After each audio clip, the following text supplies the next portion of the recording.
Our top stories tonight. Scuffles break out in Parliament as the EFF tries to stop President Jacob Zuma's question and answer session.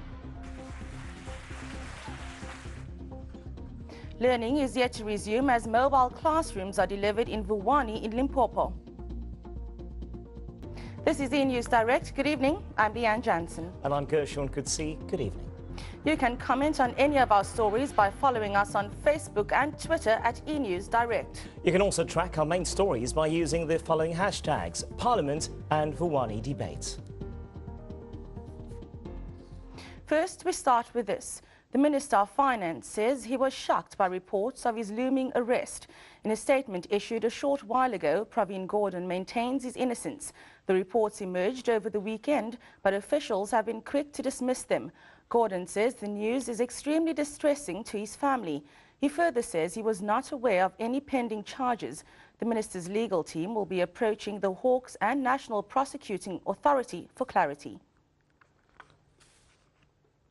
Yet another day of mayhem in Parliament. Economic Freedom Fighters MPs were forcibly removed from the National Assembly. The party insists President Jacob Zuma should not be allowed to address the House. This after he was found in breach of the Constitution by the Constitutional Court. Fists and water bottles flying in the National Assembly as EFF MPs put up a fight to stay in the House.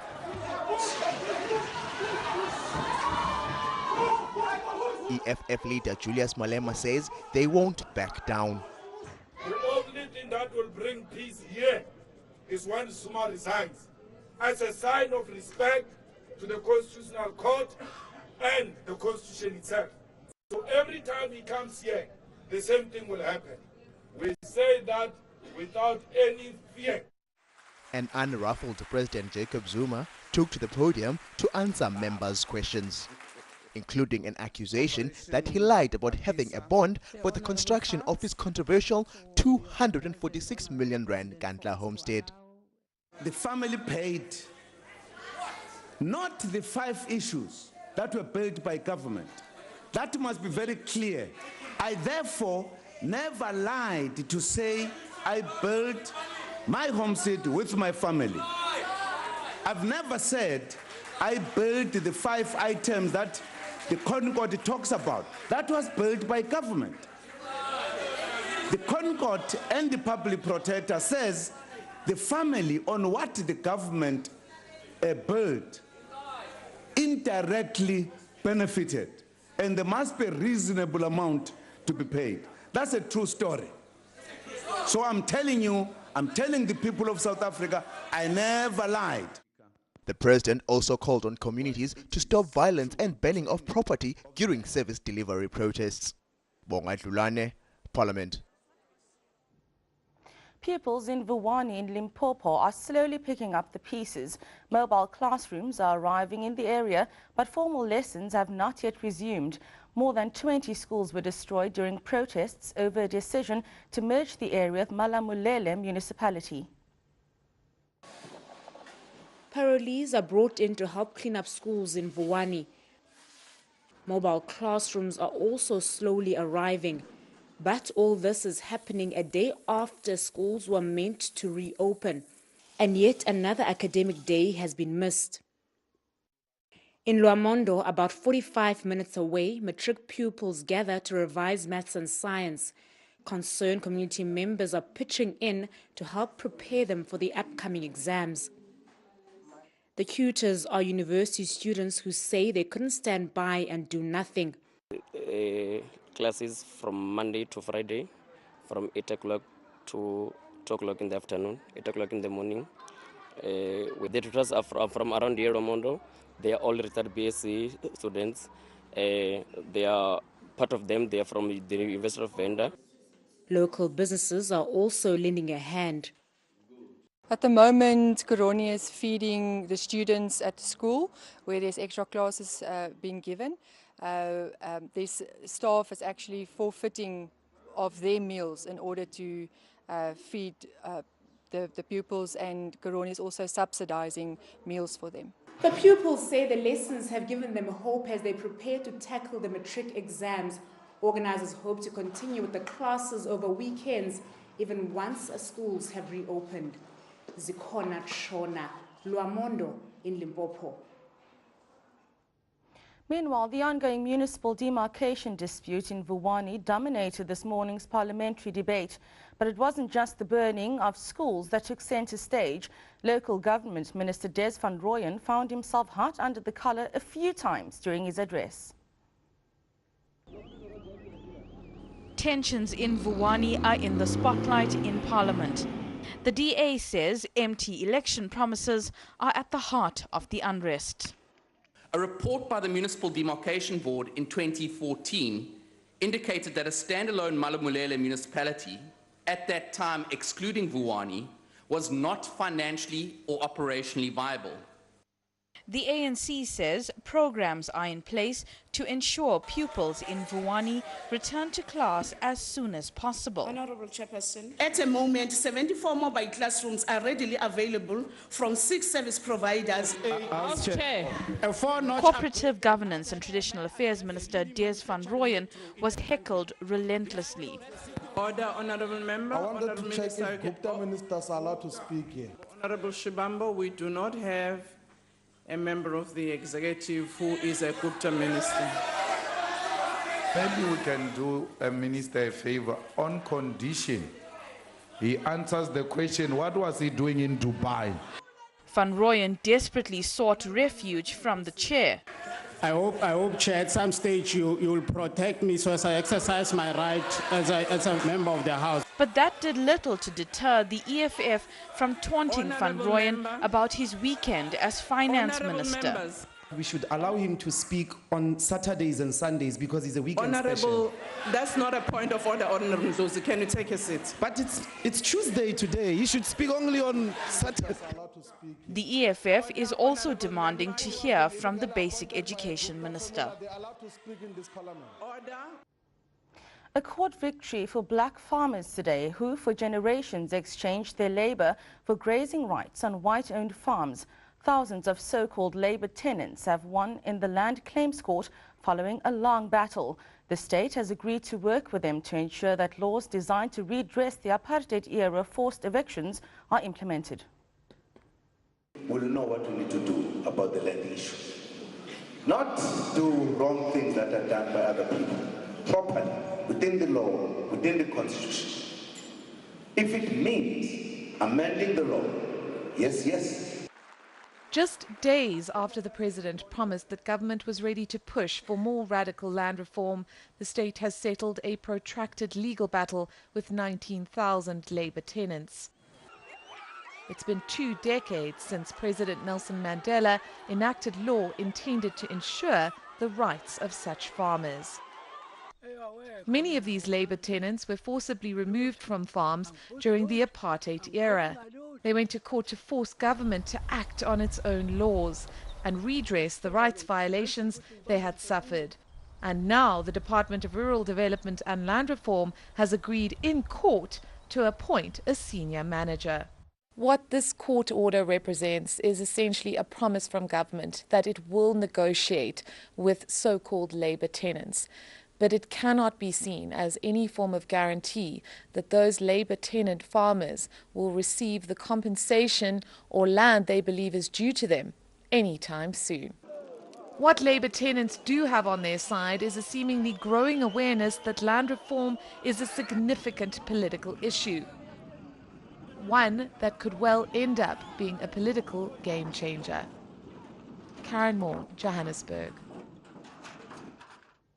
Moving across our borders now, the Kenyan National Commission on Human Rights has accused Kenyan police of using gruesome violence to break up an opposition protest in Nairobi yesterday. The demonstrators were calling for allegedly partisan election officials to step down. Elections are not due till August next year, but politicians are already trying to galvanize their supporters. President Uhuru Kenyatta is expected to seek re-election. Opposition coalition leader Raila Odinga unsuccessfully challenged the 2013 vote in court and accuses the Electoral Commission of bias.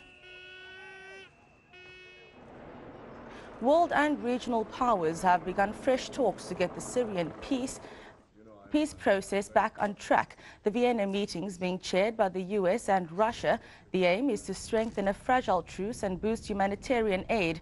Opposition groups decided not to take part in the last round in April in protest at mounting violence and stalled aid deliveries. Many regions in Syria continue to suffer an upsurge in violence despite the tenuous ceasefire.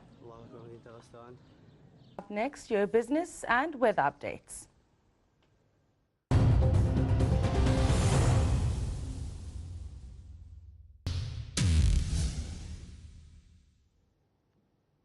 Welcome back. The Competition Commission is probing the South African grocery market.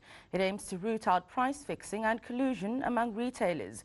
The Commission gave an update on its work today. South Africa's retail market is worth around 800 billion rand, but just a handful benefit from the sector's profits. Barriers to entry, uncompetitive pricing and bulk buying power have made it impossible for smaller retailers to break into the market.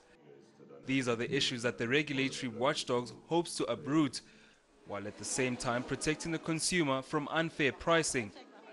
What the inquiry is directed towards is to investigate how prices are set, whether there are barriers to competition. And so the benefit to consumers is making the whole process transparent. The grocery sector is concentrated. 5 major supermarket chains collectively account for about 90% of the retail food market in South Africa. ShopRite, Pick n Pay, Spar, Woolworths and Fruit and Veg are anchor tenants in most shopping malls. The inquiry says this narrows consumers' choice and could pave the way for higher pricing by a single type retailer. It also crushes the smaller guys. The inquiry is calling on the public to make submissions. We want stakeholders to come. So if there are stakeholders who believe that they're being ripped off or there's some misbehavior in certain sectors, we'll only be able to investigate based on that information. The probe will wrap up in May next year. Motho Khwaripe, Pretoria. A look now at the day's markets.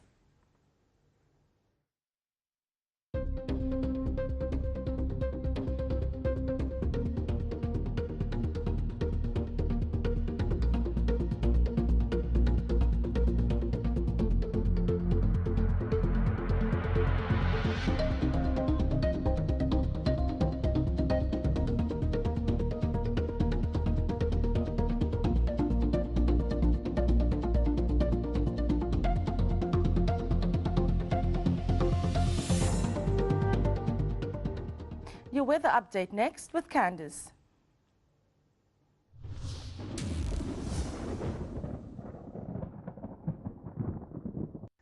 It's been a beautiful sunny autumn day over the western part of South Africa on Tuesday, with most of the cloud over the eastern parts. We're still expecting some moisture over the eastern parts on Wednesday with the possibility of light rain or drizzle.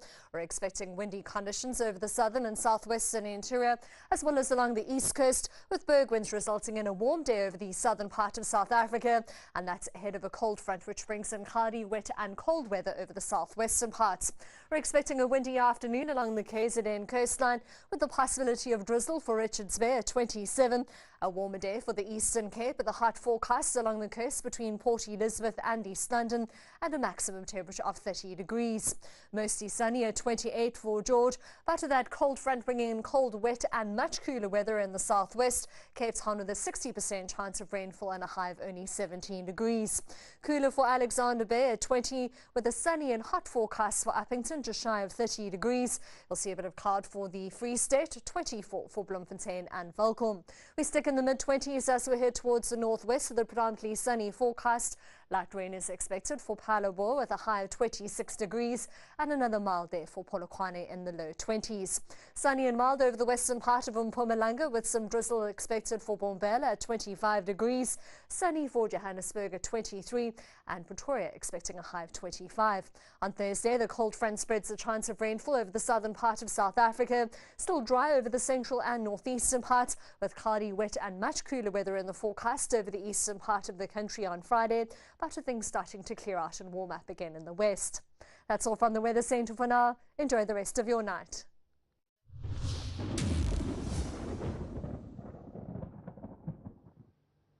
After the break, young female go-kart racers take pole position by burning rubber and breaking boundaries.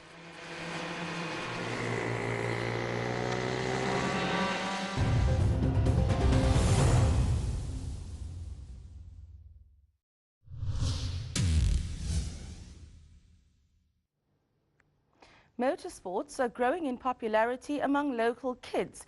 An organization called Kids in Racing is teaching these petrol heads the basic skills, and the most promising young drivers are girls.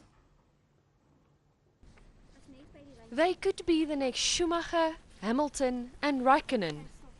But their surnames are Simon, Kotze and Marais. They recently made history at a Tar Oval event. For the first time, girls dominated the podium.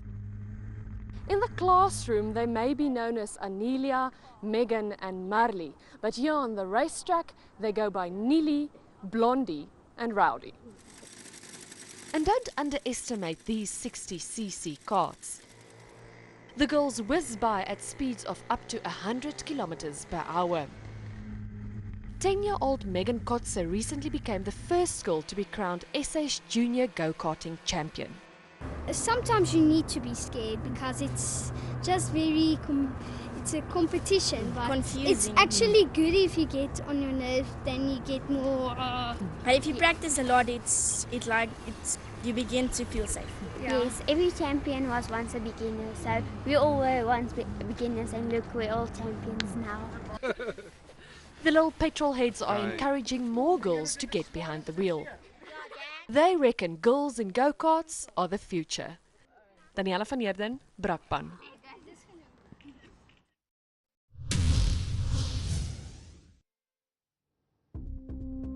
Your top stories again. Scuffles break out in Parliament as the EFF tries to stop President Zuma's question and answer session. Learning yet to resume as mobile classrooms are delivered in Vuwani in Limpopo. And that's a wrap from the Enewsdirect team. Up next is Rhythm City. To share your views, you can send an email to enewsdirect@etv.co.za. Or chat to us on Twitter and Facebook at Enewsdirect. Until next time, good night.